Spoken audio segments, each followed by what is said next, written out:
Shalom, selamat pagi saudara-saudara yang dikasihi Tuhan. Kita bersyukur kepada Tuhan kalau pada pagi ini kita boleh beribadah kepada Tuhan di minggu pertama bulan September, dan bersama-sama kita akan ambil bagian di dalam sakramen perjamuan kudus. Mari kita pusatkan hati dan pikiran kita untuk berjumpa dengan Tuhan sepanjang ibadah ini.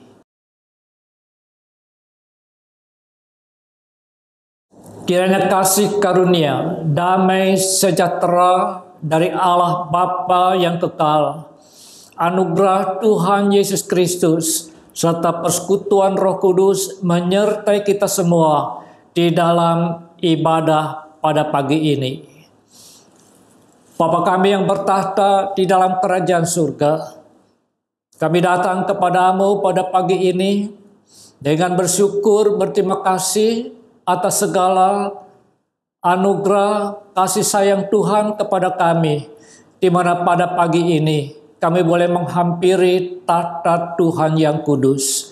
Kiranya Tuhan berkenan kami boleh berjumpa dengan Tuhan sepanjang ibadah ini dari awal sampai akhir. Kami buka ibadah ini dalam nama Tuhan Yesus Kristus. Haleluya. Amin.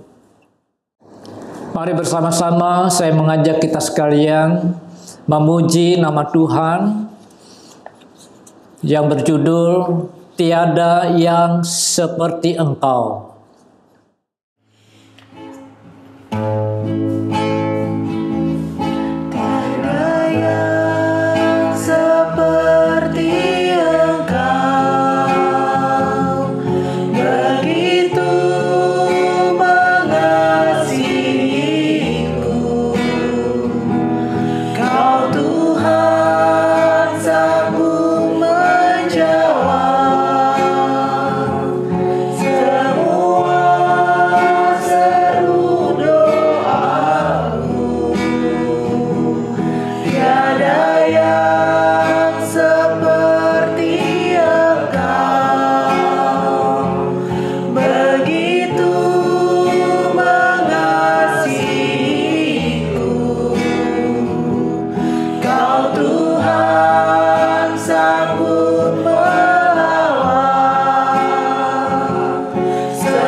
Saudara-saudaraku yang kekasih, marilah kita mendengarkan pemberitaan firman Tuhan.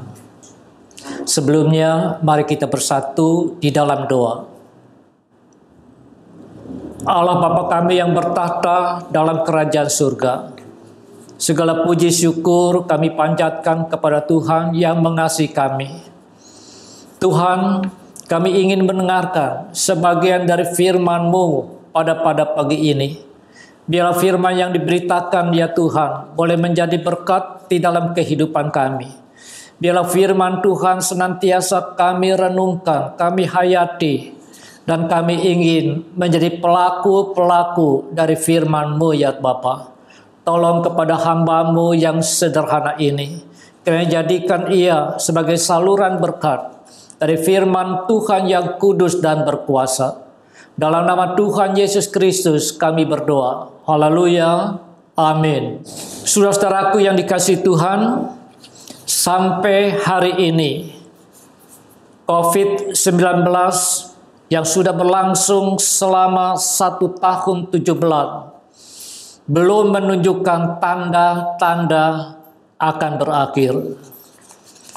Pada bulan Juli kita di Indonesia mengalami lonjakan yang cukup signifikan dengan varian Delta, di mana yang tertular meningkat tajam dan telah merenggut banyak nyawa manusia, termasuk juga para hamba Tuhan, tenaga medis, rumah sakit penuh, bahkan sampai membuat tenda-tenda di lapangan parkir rumah sakit tersebut. Oleh karena begitu banyak orang yang tertular COVID-19 ini.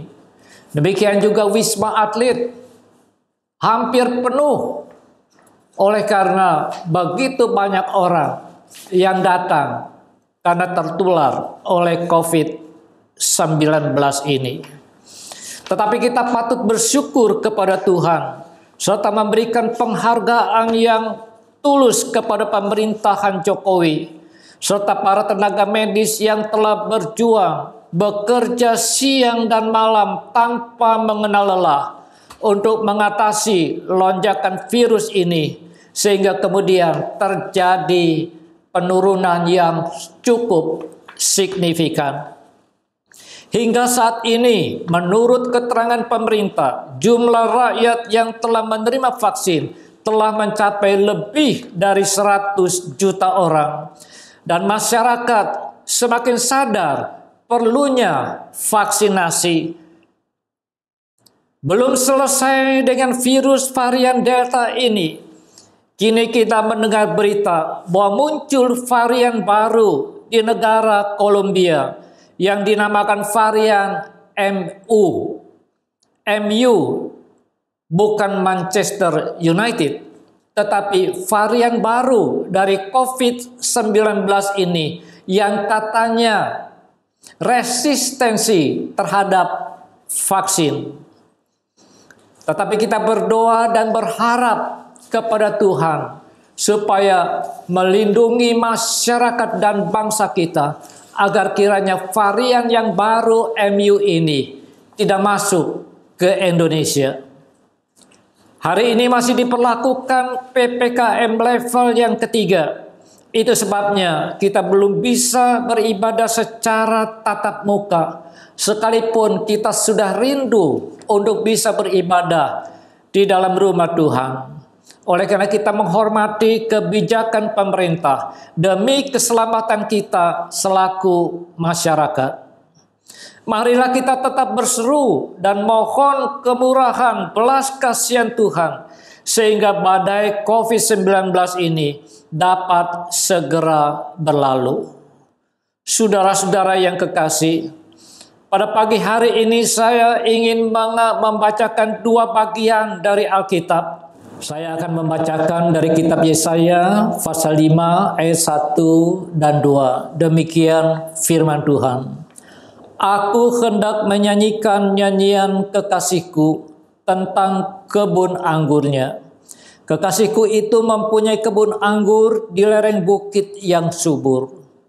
Ia mencangkulnya dan membuang batu-batunya dan menanaminya dengan pokok anggur pilihan. Ia mendirikan sebuah menara jaga di tengah-tengahnya dan menggali lubang tempat memeras anggur. Lalu dinantinya supaya kebun anggur itu menghasilkan buah yang baik. Tetapi yang dihasilkannya ialah buah anggur yang masam. Saudaraku yang kekasih, umat Israel digambarkan sebagai pohon anggur, dan sang pemilik kebun anggur itu adalah Tuhan Allah sendiri. Allah mengasihi umat Israel sehingga umat sebagai umat pilihannya. Allah setia kepada janjinya kepada leluhur bangsa Israel, yaitu kepada Abraham, Ishak, dan Yakub. Sang pemilik anggur itu digambarkan mencangkul sendiri tanah yang akan ditanami, serta membersihkan dan membuang batu-batu yang dapat menghambat pertumbuhan pohon anggurnya. Kemudian sang pemilik memilih bibit unggul untuk ditanami. Bukan sembarang bibit, tetapi sengaja dipilih bibit yang unggul agar supaya pohon anggur ini menghasilkan buah yang baik. Setelah itu didirikan menara penjaga agar dapat mengawasi kalau ada pencuri atau binatang yang masuk di dalam kebun anggurnya serta merusak tanaman di dalam kebun itu. Sang pemilik tentu berharap agar tanaman anggurnya tumbuh dengan subur dan pada waktunya menghasilkan buah yang banyak serta manis rasanya. Setelah ditunggu sekian lama, pohon anggur itu kemudian berbuah dan sang pemilik kebun anggur itu tentu gembira menyaksikan pohon-pohon anggur di kebunnya mulai berbuah. Dan pada waktu buah ini sudah masak untuk dipetik, maka pemilik anggur itu memetik dan mencoba buah anggur yang telah ditunggu sekian lama. Akan tetapi pada waktu dia mencoba buah anggur itu, ternyata rasanya asam. Sehingga kemudian pemilik anggur ini kecewa dan akhirnya dibiarkan kebun anggur, ditinggalkannya kebun anggur itu. Pagar yang mengelilingi kebun anggur itu kemudian rusak dan akhirnya tumbuh tanaman-tanaman seperti semak belukar, semak duri yang kemudian menghimpit tanaman anggur itu sehingga akhirnya tanaman anggur itu menjadi mati. Saudara-saudaraku, kebun dan tanaman anggur ini menggambarkan umat pilihan Tuhan, yaitu bangsa Israel dan Yehuda, keturunan Abraham, Ishak, dan Yakub. Tuhan kecewa kepada Israel dan juga kepada Yehuda sebagai umat yang tidak setia kepadanya. Para pemimpin umat mulai dari rajanya dan para pejabat-pejabat kerajaan, termasuk juga para imam, tidak memberikan teladan kepada rakyatnya, bahkan melakukan apa yang jahat di mata Tuhan. Mereka berpaling dari Tuhan dan menyembah kepada ilah-ilah, dewa-dewa, berhala-berhala yang dibuat dari batu, dari kayu, dan juga dari besi.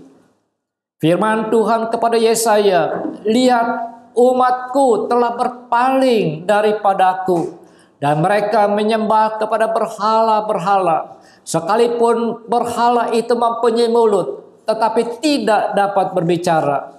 Sekalipun berhala itu mempunyai mata, tetapi tidak bisa melihat. Sekalipun mempunyai telinga, tetapi tidak bisa didengar. Oleh karena berhala-berhala itu mati adanya." Tuhan kecewa kepada bangsa ini. Dan kemudian Tuhan memakai bangsa Asyur untuk menyerang kepada Israel, kerajaan bagian utara.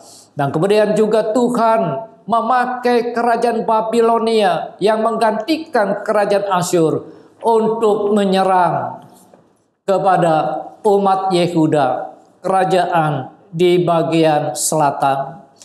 Kemudian saudara, menurut kitab Nabi Yesaya, akhirnya kerajaan Israel kota Yerusalem dihancurkan, bahkan Raja Babilonia ini memasuki dan menajiskan bait Allah yang ada di Yerusalem.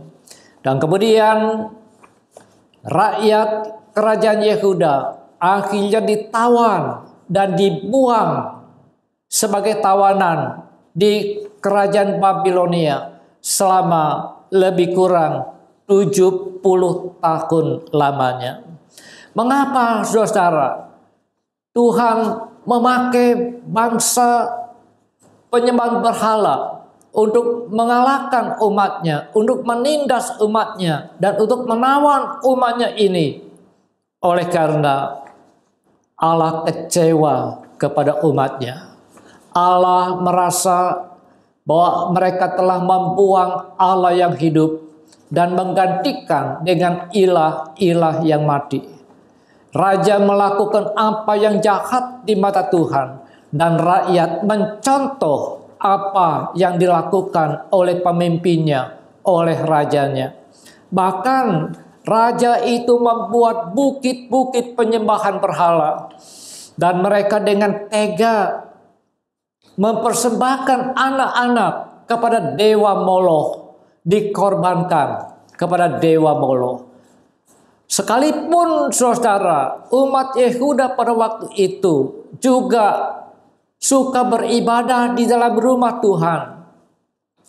Mereka juga membawa persembahan di dalam rumah Tuhan.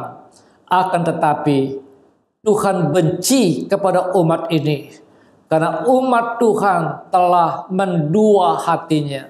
Ibadah mereka sekedar secara lahiriah, hanya sekedar ritual dan seremonial, tetapi hatinya jauh dari Tuhan.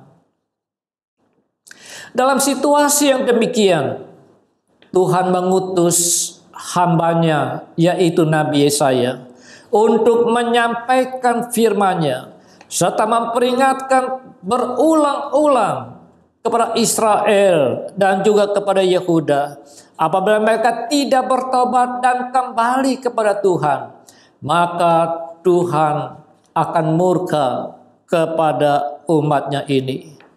Akhirnya Tuhan habis kesabarannya, dan akhirnya murka Tuhan dijatuhkan atas Israel dan kepada Yehuda.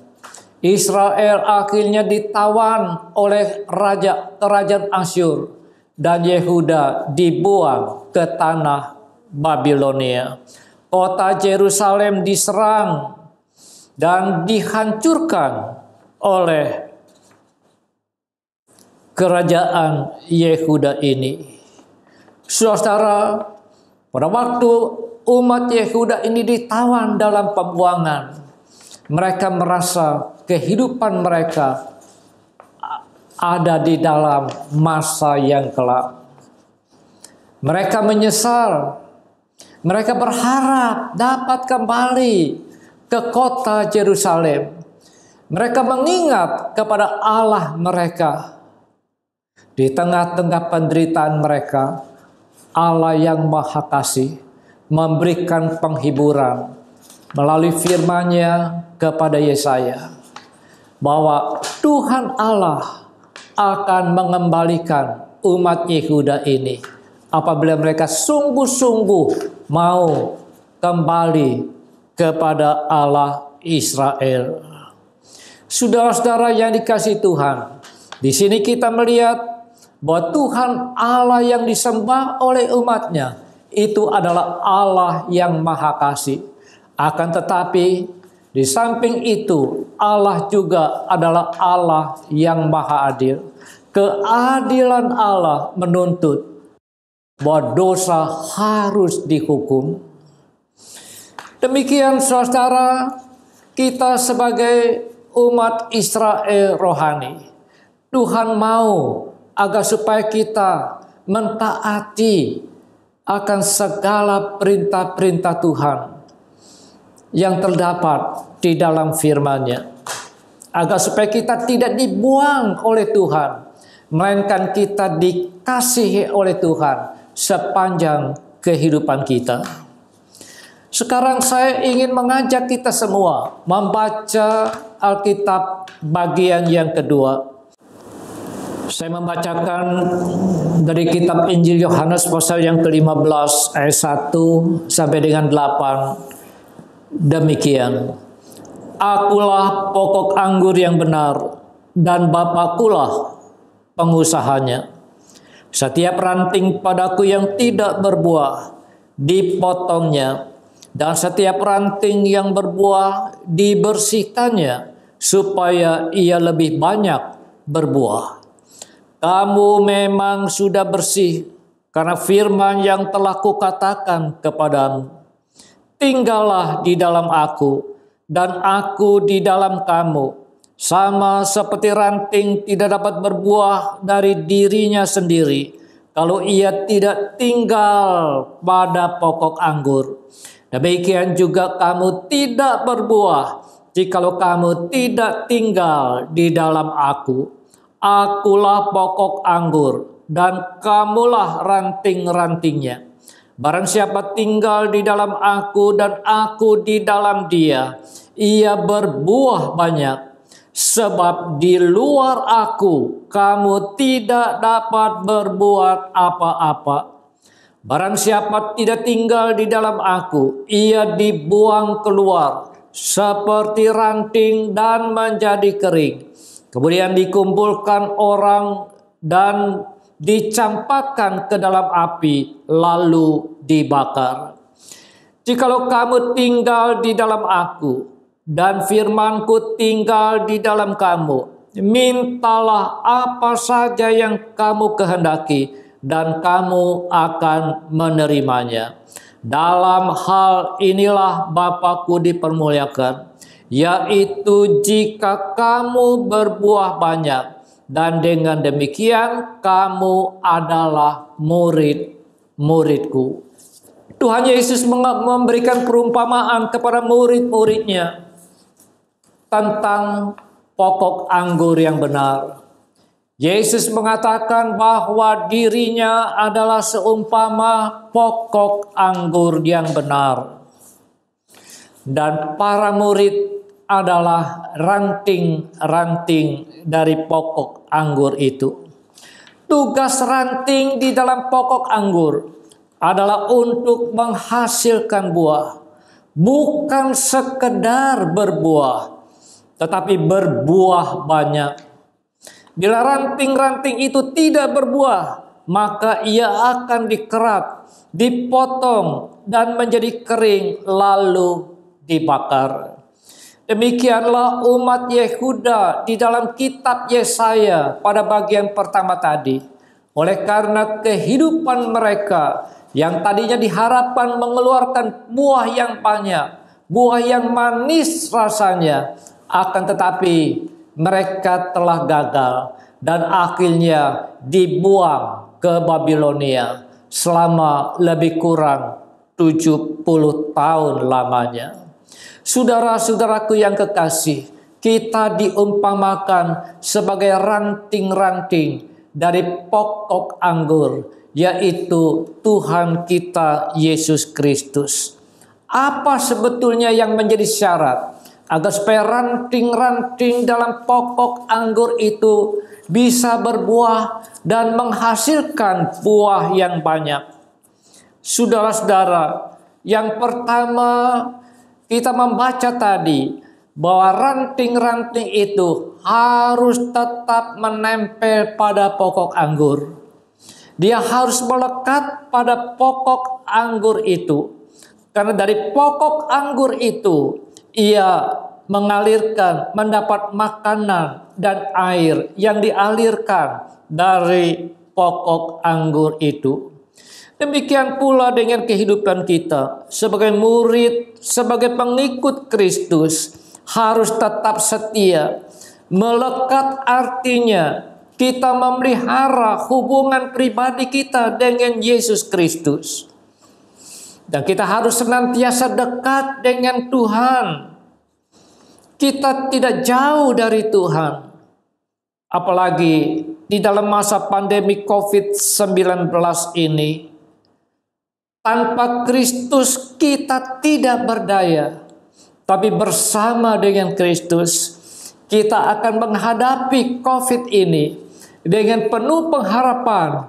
Karena kita yakin Tuhan tidak meninggalkan kehidupan kita. Kristus harus senantiasa dekat. Dan kita harus senantiasa melekat kepada Kristus. Sebab tanpa Kristus sungguh kita tidak berdaya. Tanpa Kristus kita akan putus asa. Dan perlu dicatat bahwa tanpa Kristus kita sebagai murid-muridnya, sebagai anak-anaknya, kita tidak dapat berbuat sesuatu. We can do nothing without Christ. Kristus harus dekat dengan kita. Kita harus dekat dengan Kristus. Maka kita akan mengeluarkan buah sebagaimana yang diharapkan Kristus dalam kehidupan kita. Ayat 4 mengatakan, tinggallah di dalam aku dan aku di dalam kamu. Sama seperti ranting tidak dapat berbuah dari dirinya sendiri, jikalau ia tidak tinggal pada pokok anggur. Demikian juga kamu tidak dapat berbuah jikalau kamu tidak tinggal di dalam aku. Itu syarat pertama, bahwa ranting itu harus tetap senantiasa melekat pada pokok anggur. Syarat yang kedua, agar supaya ranting itu berbuah dan menghasilkan buah yang banyak, maka ranting itu harus sedia dibersihkan. Setiap ranting yang berbuah, Yesus katakan, dia akan dibersihkan agar supaya menghasilkan buah yang banyak. Saudara-saudara, Tuhan mengharapkan dari kehidupan kita agar supaya menghasilkan buah untuk Kristus. Bukan cuma 1-2 buah, tapi Tuhan mau supaya kita berbuah lebat, berbuah yang banyak. Saudara-saudara yang dikasihi Tuhan, dalam kehidupan umat Tuhan pada masa kini tidak jauh berbeda dengan umat Yehuda pada zaman Nabi Yesaya, di mana banyak pemimpin-pemimpin yang tidak setia kepada Tuhan, tidak memberikan contoh kepada rakyatnya, sebagaimana yang terjadi pada umat Yehuda di zaman Nabi Yesaya. Mereka tidak memberikan contoh kepada rakyatnya. Demikian juga masa kini. Saudara-saudara, apabila pemimpin tidak memberi contoh, maka rakyat yang dipimpinnya akan menyontoh kepada pemimpinnya. Saudara-saudara yang dikasihi Tuhan, ayat 5 bagian kalimat yang terakhir mengatakan, di luar aku kamu tidak dapat berbuat apa-apa. Saudara-saudara yang kekasih, umat Yehuda di dalam Yesaya pasal 5 ayat yang kedua yang kita baca tadi, di kalimat terakhir dikatakan bahwa buah anggur itu ternyata rasanya asam. Mengapa dikatakan bahwa buah anggur yang menggambarkan Israel dan Yehuda itu mengeluarkan buah yang asam? Oleh karena mereka menjauh dari Tuhan Allah yang hidup dan berpaling kepada ilah-ilah yang palsu, yang buatan manusia. Dan Israel serta Yehuda tidak setia mentaati segala perintah Tuhan. Israel telah gagal menjadi berkat bagi bangsa-bangsa yang di sekitarnya. Oleh karena Tuhan membebaskan bangsa Israel, bukan hanya agar supaya mereka selamat, akan tetapi untuk menjadi contoh, menceritakan perbuatan-perbuatan besar dari Allah kepada bangsa-bangsa yang ada di sekitarnya. Kemudian ayat yang ke-8 mengatakan bahwa dalam hal inilah Bapa-Ku dipermuliakan, yaitu jika kamu berbuah banyak, dan dengan demikian kamu adalah murid-murid-Ku. Saudara-saudara, predikat sebagai murid-murid Kristus itu harus ditandai dengan buah di dalam kehidupannya. Saudara-saudara yang kekasih, kita dipanggil Tuhan bukan hanya untuk menerima keselamatan. Kita telah dibebaskan dari dosa yang mengikat kita, dan kita diberikan keselamatan karena kita percaya kepada Tuhan Yesus yang telah mati di kayu salib mengganti kita. Akan tetapi Tuhan mengharapkan agar supaya kehidupan kita menghasilkan buah-buah pertobatan, serta kita dipanggil untuk menjadi saksi-saksi Kristus bagi jiwa-jiwa yang belum kenal kepadanya. Saya tidak tahu sudah berapa lama saudara ikut Tuhan menjadi orang Kristen, akan tetapi apakah kehidupan saudara sudah menghasilkan buah? Tidak sekedar buah, akan tetapi buah yang manis rasanya. Saudara, satu ketika saya pergi ke Australia, ke Sydney, di mana anak saya tinggal di sana. Pada waktu itu musim anggur. Saudara, kalau kita pergi ke toko buah, kita bisa memilih anggur di sana. Ada dua jenis anggur yang manis rasanya. Yang pertama jenis anggur yang namanya crimson. Yang kedua saya lupa namanya, ya. Yang kedua buah anggur yang buahnya itu kecil-kecil, kira-kira sebesar telur cicak begitu, ya. Akan tetapi rasanya manis sekali. Bukan cuma manis, tetapi juga crunchy, garing. Dan saya suka dengan anggur ini.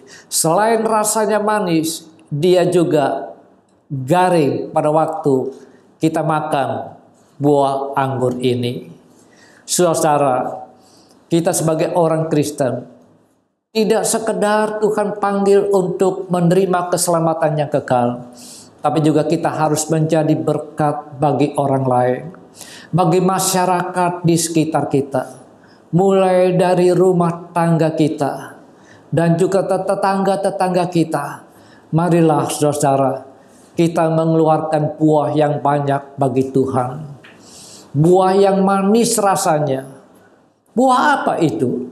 Dalam Galatia 5 ayat 22 dan 23. Bahwa buah Roh Kudus itu adalah kasih.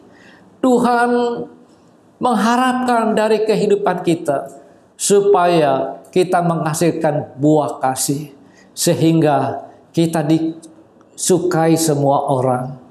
Dan kehidupan kita dapat dinikmati oleh semua orang. Puji nama Tuhan. Haleluya. Tuhan memberkati kita dengan firman-Nya. Mari kita naikkan pujian sebagai respon kita atas pemberitaan firman Tuhan tadi.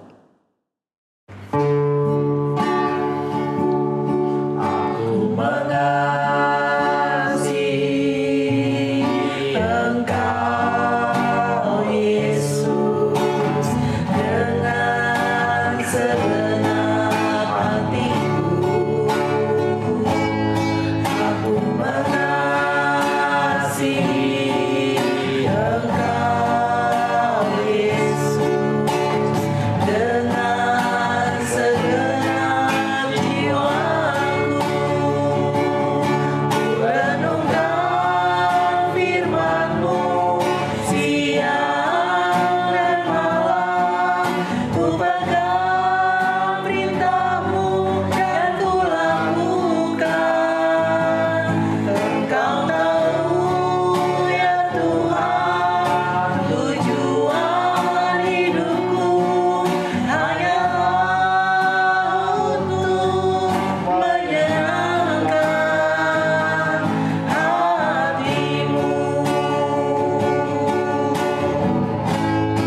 Mari kita mempersiapkan hati kita untuk menyambut perjamuan kudus, dan mari kita merendahkan diri di hadapan Tuhan. Kita masuk di dalam doa. Bapa kami yang bertahta di dalam kerajaan surga, kami bersyukur, berterima kasih atas firman Tuhan yang boleh kami renungkan, yang dibawakan oleh hamba-Mu. Biarlah firman Tuhan yang telah kami dengar ya Tuhan, segala pesan dan nasihat dari Tuhan, segala perintah-perintah yang Tuhan sampaikan, kami ingin taati ya Tuhan. Oleh karena kami ingin menghasilkan buah yang banyak dari dalam kehidupan kami. Ya Tuhan, ajarlah kepada kami sekalian untuk senantiasa memberi diri kami untuk melekat kepada Tuhan Yesus Kristus sebagai pokok anggur yang benar. Dan kami sebagai ranting-ranting dari pokok anggur Tuhan, supaya kami menghasilkan buah yang banyak. Kami memberi diri kami untuk dibersihkan oleh Tuhan dari segala dosa sifat-sifat kami yang tidak berkenan kepada Tuhan, agar supaya kami berbuah banyak. Tidak sekedar berbuah banyak, akan tetapi buah yang dihasilkan dari kehidupan kami, yaitu buah kasih Kristus, itu menjadi saksi berkat bagi orang lain, saudara-saudara kami yang belum kenal Engkau sebagai pokok anggur yang benar. Terima kasih Tuhan, saat ini kami ingin menyambut perjamuan Tuhan. Biarlah kami siapkan hati kami sekalian untuk masuk di dalam perjamuan Tuhan. Dalam nama Tuhan Yesus Kristus. Amin. Baik saudara, pertama-tama saya ingin mengajak kita sekalian untuk mengikrarkan pengakuan iman rasuli. Aku percaya kepada Allah, Bapa yang Maha Kuasa, pencipta langit dan bumi, dan kepada Yesus Kristus, anaknya yang tunggal Tuhan kita, yang dikandung dari Roh Kudus, lahir dari anak darah Maria, yang menderita sengsara di bawah pemerintahan Pontius Pilatus, disalibkan, mati, dan dikuburkan, turun ke dalam kerajaan maut. Pada hari yang ketiga bangkit pula dari antara orang mati, naik ke surga, duduk di sebelah kanan Allah, Bapa yang Maha Kuasa. Dan dari sana ia akan datang untuk mengangkat jemaatnya dan untuk menghakimi orang yang hidup dan yang mati. Aku percaya kepada Roh Kudus, gereja yang kudus dan am, persekutuan orang kudus, pengampunan dosa, kebangkitan tubuh, dan hidup yang kekal. Amin. Saya ingin membacakan firman Tuhan dari 1 Korintus pasal yang ke-10 ayat 14 sampai dengan yang ke-17. Demikianlah firman Tuhan. Karena itu saudara-saudaraku yang kekasih, jauhilah penyembahan berhala. Aku berbicara kepadamu sebagai orang-orang yang bijaksana. Pertimbangkanlah sendiri apa yang aku katakan. Bukan kacauan. Pengucapan syukur yang atasnya kita ucapkan syukur adalah persekutuan dengan darah Kristus. Bukankah roti yang kita pecah-pecahkan adalah persekutuan dengan tubuh Kristus? Karena roti adalah satu, maka kita sekalipun banyak adalah satu tubuh. Karena kita semua mendapat bagian dalam roti yang satu itu. Puji Tuhan. Saudara, marilah kita mengangkat roti di tangan kanan kita sambil selalu mengingat apa yang dikatakan oleh firman Tuhan tentang roti dan air anggur ini. Sebab apa yang telah kuteruskan kepadamu telah aku terima dari Tuhan, yaitu bahwa Tuhan Yesus pada malam waktu Dia diserahkan mengambil roti, Dan sesudah itu ia mengucap syukur atasnya. Ia memecah-mecahkannya dan berkata, inilah tubuhku yang diserahkan bagi kamu. Hendaknya buatlah ini menjadi peringatan akan aku. Mari dengan iman kita makan roti ini.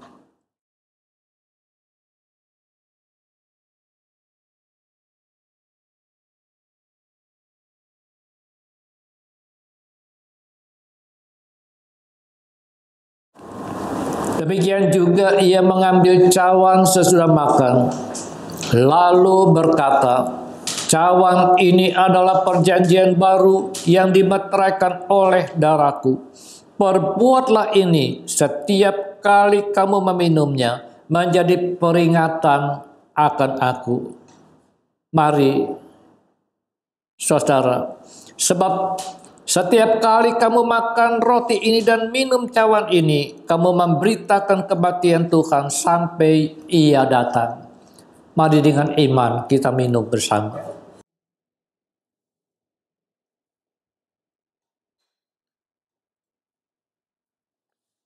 Mari dengan merendahkan diri, kita bersatu di dalam doa. Salibnya, salibnya, selama mulia, dosaku disucikan oleh darah Yesus.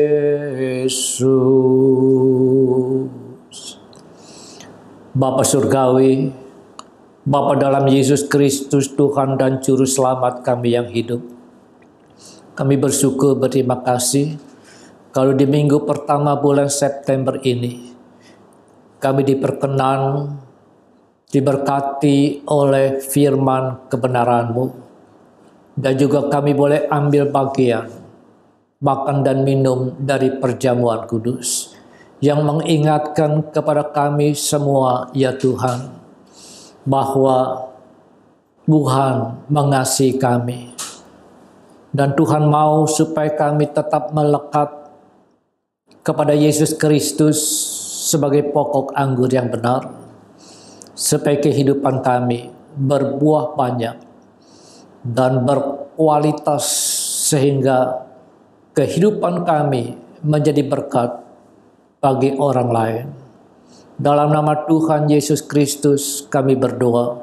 Haleluya. Amin.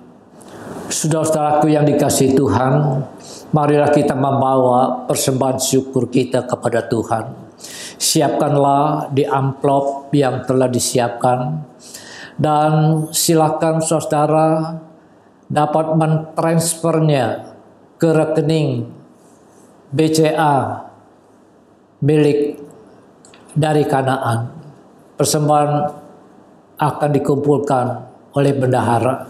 Jadi silakan saudara, oleh karena kita belum bisa beribadah tatap muka, saudara dapat mentransfernya langsung ke nomor rekening BCA Kanaan. Terima kasih atas perhatian saudara-saudara sekalian. Mari bersama-sama kita mengangkat hati kita kepada Tuhan dan kita masuk di dalam doa penutup dan berkat. Bapa kami yang bertahta di dalam kerajaan surga, kami bersyukur berterima kasih kepadamu, di mana kami ya Tuhan boleh berjumpa dengan Tuhan sepanjang ibadah dari awal sampai akhir. Ya Tuhan, berkatilah jemaat-Mu Kanaan. Bila ada di antara mereka yang terganggu kesehatannya, kami mohon ya Tuhan, Tuhan kiranya melawat, tumpangkan tangan, kuasa darah bilur Yesus Kristus menyembuhkan saudara-saudara kami yang sakit. Puji nama Tuhan. Terima kasih ya Tuhan. Kiranya kasih dari Allah Bapa kita yang kekal, anugerah Tuhan kita Yesus Kristus, persekutuan dan kuat kuasa Roh Kudus menyertai kita sekalian, mulai siang ini bahkan sampai Maranatha, ya Tuhan datanglah. Bapa, terima kasih. Bapa, terima kasih. Bapa di dalam surga, ku berterima kasih. Amin. Ibadah telah selesai. Tuhan memberkati kita semua.